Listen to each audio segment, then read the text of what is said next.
Omuyimbi Alien Skin ali mu kwogeza munnange abamu obwama. Mwana mulenzi ono abadde yakayingisaawo munnange ate baasi eya Fangoni Forest esayidi eno. Bye ngenda okubeera nga nkutuusakokko mu maaso awo bannange kyali mu kwekola esayidi eno Alien Skin kikambwe. Ku sayidi y'emu Shiba Kalungi kw'ossa ne King Saha beeguddeko emubende wali ku sho emu esayidi eno. Bamute Jaminati sinza ku Jaminati Yugi mu byonna kansoke nkutegeeze nti kasita obeera nga tonaba ku subscribinga osubscribinge kw'ossa ate n'okulayikinga vidiyo. Katutandikirewokko wali n'omuyimbi munnange ate Alien Skin. Alien Skin actually emmotoka eno oba ku butambi obw'enjawulo nga bulaga emmotoka eno eya Fangoni Forest bannange butredinze nnyo bukutte omubabiro ku mikutu egy'enjawulo. Abantu bali mu kwebuuza nga beewuunya bagamba bannange omuyimbi Alien Skin ali biki kiki kyaliko munnange kikyaliko esayidi eno. Kale kwegamba munnange ali mu kwogeza bafaananyizi be munnange ate obwama esayidi eno.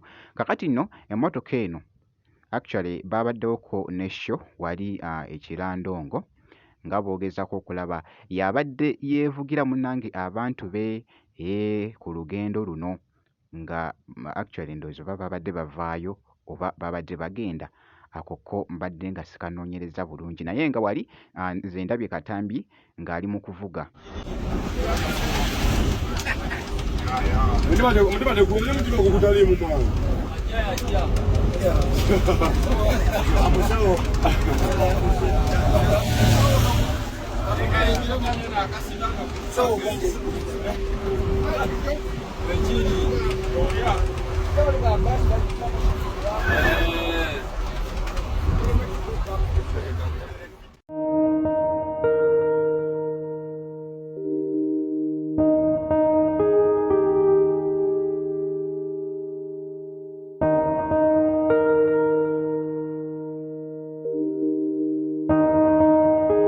Naye nga wali nze ndabye katambi ng'ali mu kuvuga abantu be bano munnange ate ab'oku Fangoni nga boogezaawo okulaba embeera bw'etyo munnange ate bw'ebadde mu katambi.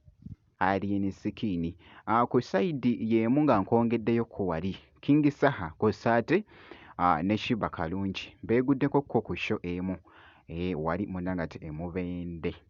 Okutwaliza awamu sho yabadde nnungi nnyo kubanga nalabyekokko ku bayimbi ab'enjawulo abaperformingde munnange ate ku stage y'emu. King Saha beeguddekokko wali ne Shiba Kalungi nga boogezako okulaba akatambi ako.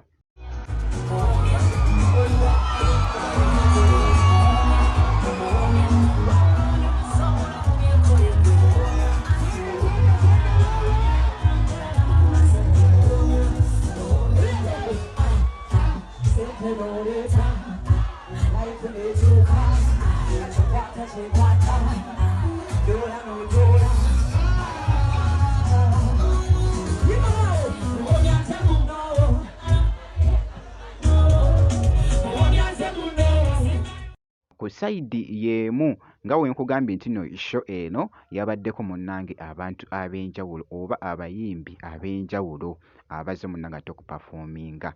Bwe ntyo we nalabye n'akatambi ka Spice Diana nga yeeguddekokko ne mwana mulenzi munnange ate Gladiator nga boogezako okulaba embeera bw'etyo munnange ate bwe yafuuka.